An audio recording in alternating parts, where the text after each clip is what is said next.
Gwe nango kyali eyo obusabusa oyo no bamuyisani gwe ekawala tulina obujulizi oli eyo busabusa ogamba bira katebikola balabika bafere ndowooza werabiddeko n'amasogo oyo nogola bamuyita Musumba Jengo Andrew abizaayo oyo bwedda gwe nkugamba nti olwaleero yali mu kizimbe oyina ebiganye oyina ebikuluma oyina ebizibu jangu olwaleero ogezesse tomanya oyinza okuvawo nga naawe tuyimba oluyimba nti akoze ebirungi ebigenda okukola ki ebigenda okwewuunyisa bannange olwaleero lwakusatu nze Maria K Ombwate mu kizimbe nze nakedde 11 bwenzo tuka 12 n'esooka mpumula nange nyina okunywa ku lwendo lw'otuzzi kubanga nange emimiro giba ginnuma naye nga njagala okwebaza bambikulamu mwenna benkeera nabo Grace. Thank you for watching. Everyone who is watching Omukasa Gwo kumakya, I love you so much. Olwaleero Omusumba Jengo agenda kukeera ssaawa 4 zennyini aba atandise programu ye bagita batya aba atandise counseling jangu n'emitwalo 10 tojjengalensa bwono jangalensa tagenda kukulaba ojja n'emitwalo gyo 10 nobeera ng'osiga ate nosobola okumusisenkana then akawungezi ssaawa 11 tugenda kubeera ne program gye bayise ekyo lifa tewerabidde mu mukyusa so omukyalo we Maganjo is it wambuziza n'ongamba abwemba njagala Musumba njagala mubuuliremu nange ku bizibu byange so bateekawo offer eyo gy'owulira gye bayita kyolifa tewerabidde ebeerayo buli lwakusatu. So Musumba iga abeera ne service tebeera live ku TV no tebeera ku YouTube naye ebeera nga eri free ojja n'ebizibu byo n'obyanjula teri agenda kubiraba teri ajja kubiraba ku TV no so jangu n'ebizibu byo olunaku olwaleero ssaawa zigenda kubeera 11 bayibaye bambi Lawrence webale nnyo ku reddimo webale nnyo ku bambi naawe wawulidde eddoboozi lyange katukyuseemu n'osobola okunkyusaamu big up brother njagala okwebaza bambi liganiro Kintale abeera yeri ng'akikwasaganya ate n'omwoyo omutukuvu abeerawo okunnoŋŋamya byembeera nkola naye nga gwe wonna agenda okuba ng'oyogerako nange enamba yange eri 0754 then bw'oba oyagala okwogerako ne Musumba Jengo sindika ensigo yo ng'omwebaza oyinza okuba ng'oyagala kumusapootinga essimu ye eri 0752 24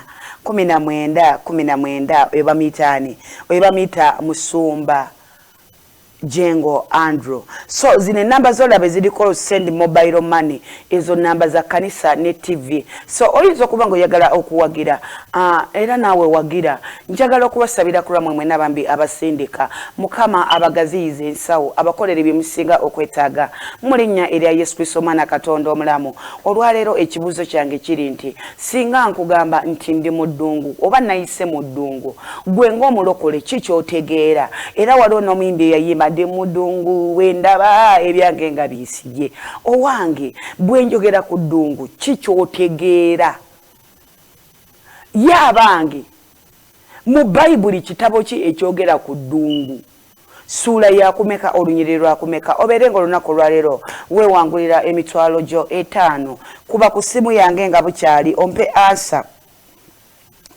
ndi mu ddungu bwendaba ebyange nga byesibye abuli bwembo wala onagambye atya praise God pastor I add okay eno nagisomye nawe wenna sindika message yo mbere nga njisawo mu magezi onagambye atya Maria K Omubwate mukama yebaziwe ekawala bambi webale akamere ak'omwoyo mukama akuwa omukisa bannange mwe n'abansiima nange mbasiima bambi mwebale kubanga mumpochinga onagambye mwana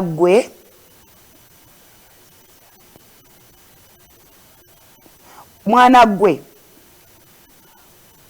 okakasiza nti okay abadde ayagala kunkakasa nti Omukasa Gwo kumakya agubeerako so thank you muyingo kubeera ng'obeerako muyingo tuukiriza biri bye twayogerako mukama akuwe omukisa gwosinga okwetaaga payasi emukono nkwagala nnyo Florence bambi mato nkwagala nnyo matovu enure emukono nawe nkwagala nnyo kubanga ogibeerako basaba ne bannyabo nkyali ku kibuuzo ekibuuzo bampadde eddakiika 10 obeere ng'ompa answer then tudde ku kirala ekibuuzo kyange kiri nti singa njogera nti ndi mu ddungu oba nayise mu ddungu ki kyotegeera singa njogera ku ddungu ye abange kitabo ki ekyogera ku ddungu mbeere nga nkuwa ssente ate tudde ku kirala agikeereddeko alo mukwano Yiga Steven osinzidde waddiya Yiga Steven ebbombo mba ansa tugende iya mukwano Yiga Steven kakati ekibuuzo ekyo kitegeeza nti eddungu oba olimu eyo awatali bantu wadde amayumba gonna kati oba bwomu oba waliwo n'omuyimbi agamba nti ndekawo obanga osudde mu ddungu kakati mbikula ekitabo kiwe mba nkisanga ekyo mami bayibuli sigenda bulungi nono balituweereza naye nga mwe bali kusiima ab'ebbombo kale mami pastor Medi omundabira omugambe mwagala nnyo kale mama waliwo abaga iva waŋŋambye majagala okuba mpe ansa naye nga nti okunsekerera weewale ssebo okukeera kukuba agambye eddungu kitegeeza ng'oli mu kifo ewatali mayumba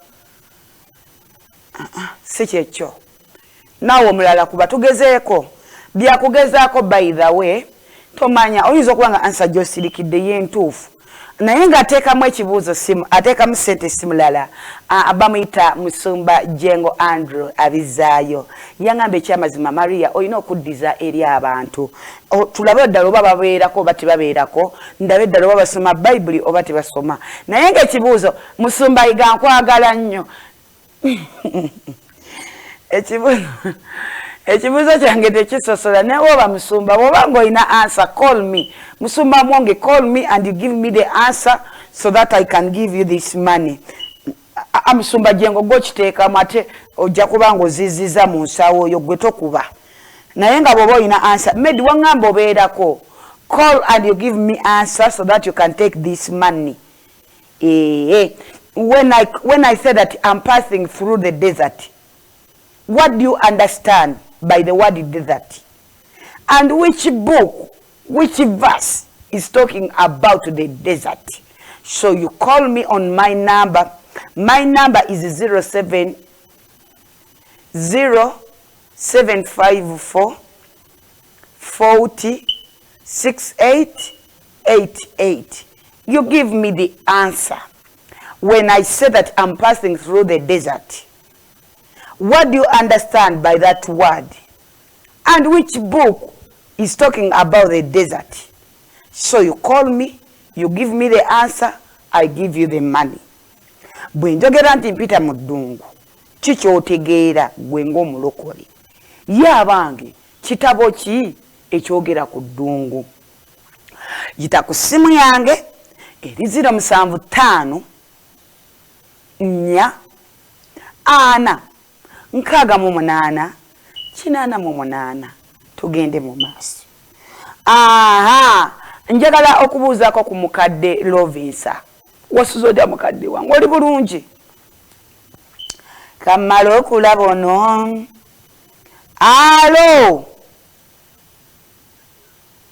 Alo mukwano wangi? Nasoze bulungi sebugu wasuze oti? Nasoze bulungi na. Amazina gaawe? Wangi? Amannya go? Amanya Sebale. Ani? Sebale Francis. Sebale Francis. Weddira mutima? Bombe.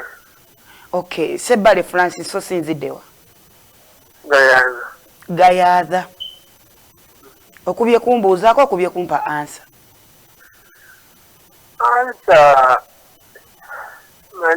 Ansa nandigambye nti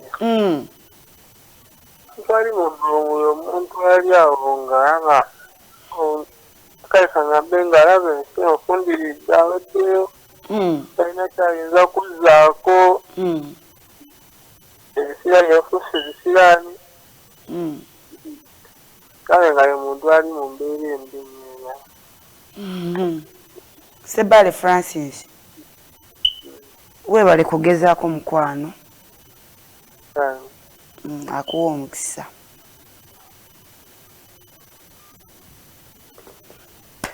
Sijja kusekawo mwagane olempa ansa zammwe nseka nenangira nga nyina okuseka mukwaze bwenyiga mba ndabika bubi mba nyina okusekasekamu netukikwasaganya. Amazina gaawe nkuwulira mukwano. Amanya go Fred ani? Fred kikyangoze. Fred tewataddeko airtime kyokka nga nawumudde mbagamba muteekeko airtime kati olaba okutuseeko. Fred naye balaki tewataddeko airtime. Aha, amanya n'eddoboozi lyo. Amina ennene. Ekyebando nsooba, kyebando kisalosalo, kyebando biki? Central. Jeni oli otya?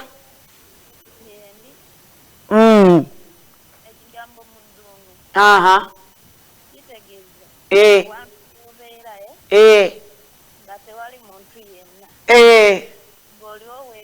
Aha. Okimanyi ekyo? Omanyi nti neyasose ansa gye yampadde n'enjigoba.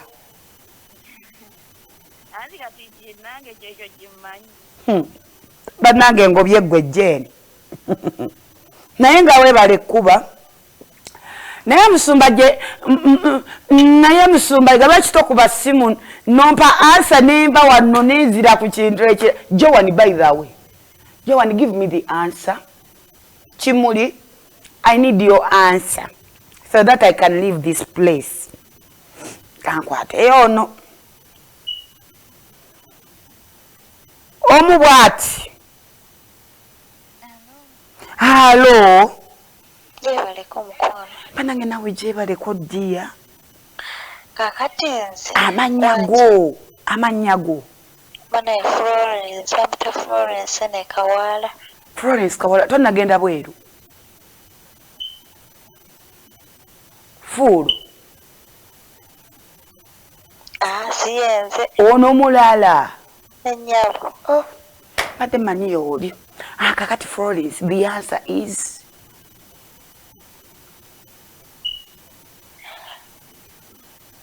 Florence. Nze mpoze ekigambo ekyo nkimanyi bwe nti. Otya? Ye muntu. Abonyeebonye nnyo. Alisa ebizibu. Banaye nga toyina ne wodda. Nga toyina ne weekwata wonna. Bannange nga oli mu mbeera embi ennyo. Florence, oli mulokole? Siri mulokole naye nga ndi nedda nnyabo. Fuulo. Florence. Wanje? Eyasoose. Ennyabo. N'abadde owookusatu. Ennyabo. Ye ansa gye bampadde. Ennyabo. Sinfu. Naye si gye njagala. Kale ennyabo. Weebale kuba. Bana yena. Eddungu ly'essomero lyaffe abalokole mwe tuyigira okusoma. Bassebo ne bannyabo abakagityoninga amasanyalaze gayinza okuba gabadde gagenze. Ekibuuzo ekiri mu ddiiro. Ndi mu ddungu mbonaabona. Nayise mu ddungu. Neesanga okusoomozebwa ebikulu n'ebinene. Kiki kye nategeezezza? bwe nayogedde nti nayise mu ddungu ye abange bayibuli kitabo ki ekyogera ku ddungu? My number is 0754 40 68 88. Call me, you give me the answer, I give you the money. Kubirompe answer nkuwe sente. Alo. Alo mukwano. Abeno. Alo. Wanji. Nkuwulira eddungu kitegeeza. Yesebo. Omuntu ng'oli wekka. Yesebo. Ng'oli wekka nga tolina ayamba. Amazina gaawe. Nibanyita agaba Gilbert. Osinziira nkaha. Hoima. Hoima. Abe Hoima muzimuta. Wanji? Muri bulungi abe Hoima? Hoima tuli bulungi.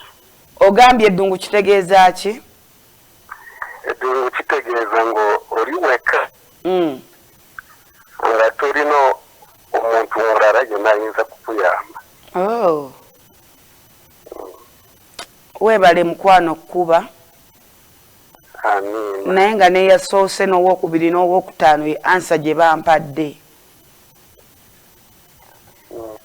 Naye nga se ansa si ntuufu mukwano. It's not the answer I want. Si ye answer gye njagala. Kati wali yagamba kale nyina answer yange ntuufu. Kati siyitamu. Naye bannange oba nkole ntya. Nengera bijja n'ebibibaawo nengera bijja naye nga mwasuze ntya. Oba ansa eganye tugende ku kirala. Biganye tugende ewalala. Alo. Hello. Wanji. Fatuma Naskombi yanebwerenga. Ebwerenga Fatuma Naskombi tava ku mukisa gwa kumakya. Okubye kumbuuzaako kumpa ansa. Ansa gyeŋŋamba. Iye Naskombi. Ng'oli mu ddungu eyo. Iye. Ogamba nga oyise mu bigezo bya sitaani yakugezesa bingi. Atya. Oyinza okubeera ng'olina ebizibu bingi naye ng'ogezesebwa sitaani osumbuyizibwa nnyo. Naskombi. Wangi. Ekitabo ki ekyogera ku ddungu? Matayo. Matayo ki? Matayo nga awantu awo wagamba. Mpasuula. Naye Naskombi. Nze bye sibyaga. Tukwogera kutu. Ate nze mbikooye. Naskombi lwaki tewataddeko airtime? Ate nno nyiize. Kyokka nateesezza nammwe. Ne mbagamba muteekeeko airtime. Ogenda kunkubira ng'olinako airtime awe. Kyokka ndandise okubikkula bayibuli yange airtime wa aweddeko. Naskombi nyiize. Naskombi.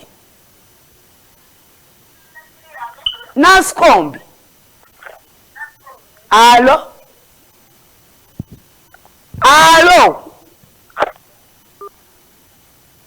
Ndoza olaba ebintu byammwe. Baneesagala kunyiiza. Mukazi nakedde ndi musanyufu nga manyi olwaleero sente zammwe muzitwala. Kyokka kati alabye munkola. Naskombi otuuse ku kinusi ntandise okubikkula bayibuli ate essimu yo neekutukako. Osanga nandizikuwadde nga mbikudde bayibuli nga nsomye ekituufu. Lawrence, sente tuzirye tukole ebintu tubiri. Lawrence, ebintu tubiri tukole tutya. Kale nyiize. Naskombi. Wamaalo. Alo. Ani? Oli mu studio. Ndi mu studio. Amazina gaawe. Waliwo omukyala gwendaba. Hello? Nkuwulira. Uno musoni James. Ani? Wedo musoni James. Tulina omujuni aha. Waliwo program genda bye ku TV. Simanyi wo olulimu simanyi. Kaakati tuna omujuni. Eno bagiyita omukisa gw'okumakya. Kati okubye kumbuuzaako nkubye ku ki? Nkubye kwogera ku bimpulidde ne boogera ku ebyedungu. Ebyedungu? Nganze. Gwe tulina omujuni. Kuba weka ng'oli mu kusaba Katonda. Ekyala. Nakiraba mu Matayo ssuula 4. Na Yesu bwe yakikola. Atya. Ekyokusaba.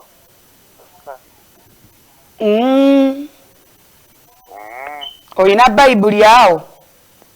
Bayibuli sigirina kati. Wagireseewa? Bayibuli sigirina ekaawe eno. Kakati ogambye gwani? Tuyina omujuni James. Tuyina omujuni James. Kakati ogambye bwe njogera okubeera mu ddungu ba ntegeeza ki? Omuntu oyinza kuba oli mu kusaba kyoba ng'olimu osaba Katonda. Olina obuzibu bw'amaanyi oli mu kusaba nga Yesu nga bwe yakisaba. Obeera wa? Ndi wano Kyegeegwa. Eyo yonna? Tulina omujuni Kyegeegwa.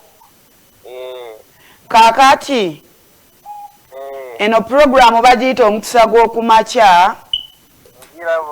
Nze bampita Sister Maria ke Omubwati mu kizimbe. Kakati ebeerako okuva ssaawa 11 paka ssaawa 1. Ebeerako okuva ku Lwokubiri paka Lwakutaano. Kakati olwaleero mbuuza ekibuuzo. Then Olwokutaano nengaba ssente. Ansayo ogezezzaako. Naye ansa entuufu togikoze eki? Togimpadde. Kannyongereyo abantu 3 omukisa. Singa balemererwa okumpa ansa entuufu, ssente zino zandiba ezizo. Kangezeeko abantu 3 singa balema okumpa ansa entuufu, ssente zino ngenda zizza gy'oli. Beera bulindaala tovaako.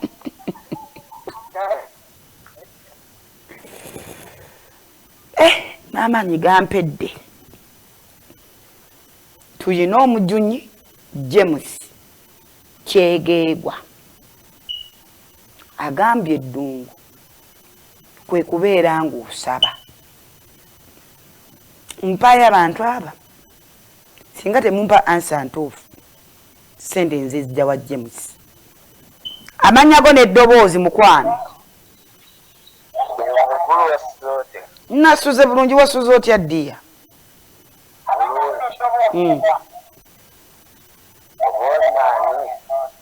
Bannange okubye kumbuuzaako tukubye ku ki?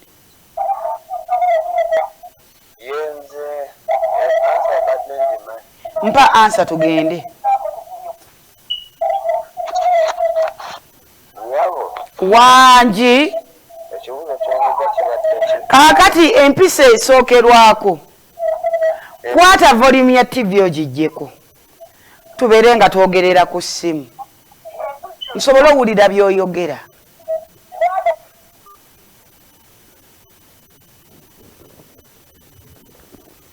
Turururu James oyo omu nsigazaayo babiri kuba ku ssimu yange eri 075 4 6 8 8 iva kuba essimu tuve wano. Alo alo Anyabo. nenga wasuza otya ssebo Mulungi nyabo wasuza otya. bannanga amanyago n'eddoboozi lyo. Amon kamusiimi ano namagoma. Amosi kamusiime mpani ansa ninduga kuno. Mpa ansa mbe wano. Kankwe ansa jendina. Ansa yange liwezi Ye Amosi. Edungwe. Tegeeza omuntu okubeera ng'oli mu kusaba n'omukusiiba. Ate ng'oli mu bizibu ng'oyigirizibwa kale oli mu mbeera ngwezityo naye nga oli mu kusaba. Amos ani? Amoni kamusiime. Amoni, not Amos but Amoni. Yeah. Amoni kamusiime. Osinziddewa? Osinziddewa? Ndiwa nina magoma na bingo na magoma. Amoni. Wanji. Amoni kamusiime na magoma. Wembeera. Kakati Amoni mpe namba yo. Namba yange.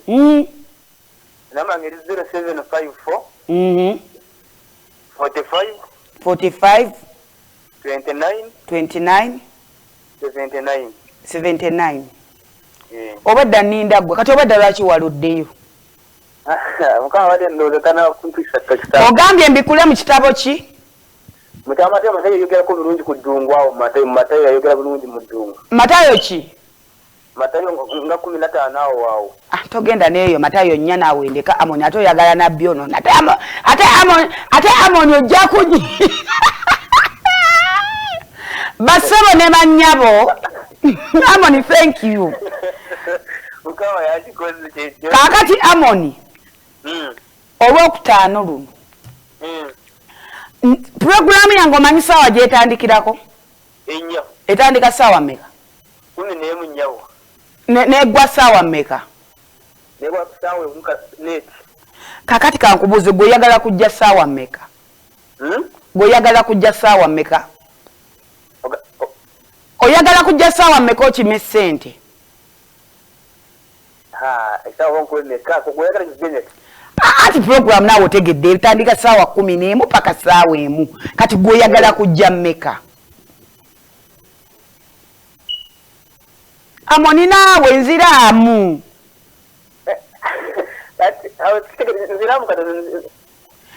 Program etandika sawa 11 paka sawa 1. Yeah. Oyagala kujja sawa mmeka ku Lwokutaano okime ssente? Sawa nga bilao sawa besatu. Ate nga nvuddeko ku programu. Ate nga mmaze okugenda. Utegede wabe. Njakuja 11 kitundu nawe njokuba nga ntuuka.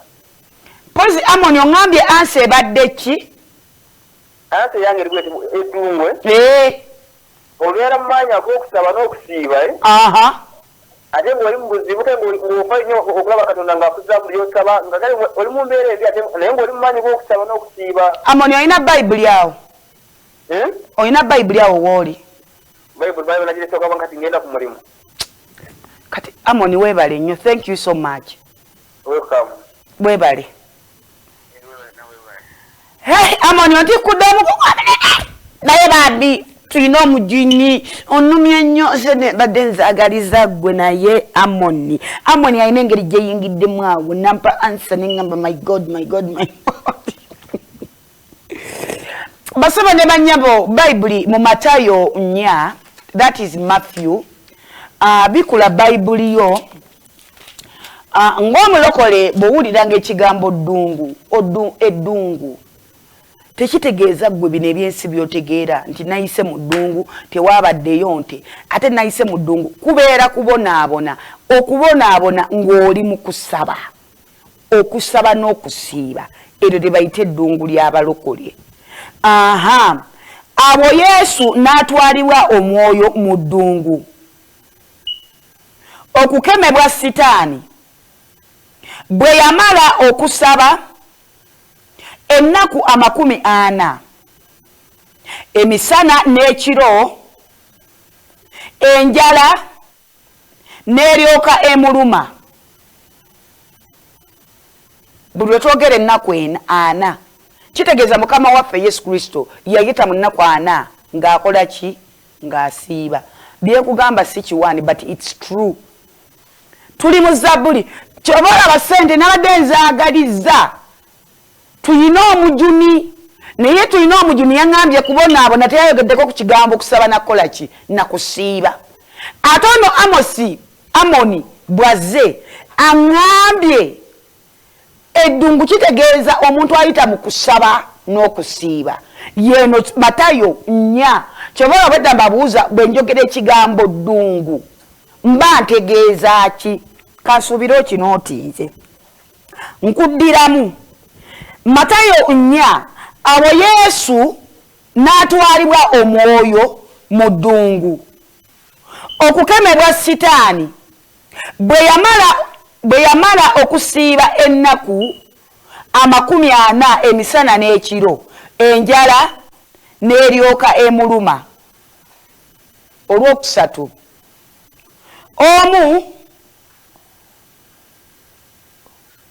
omukemi najja n'amugamba nti, oba oli mwana wa Katonda, gamba amayinja gano gafuuke emmere. Olwokuna, naye n'amuddamu n'amugamba nti, kyawandiikibwa nti omuntu taabenga mulamu na mmere yokka, wabula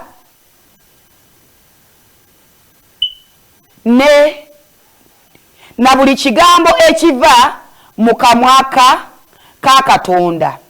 Olwokutaano, awo Sitaani n'amutwala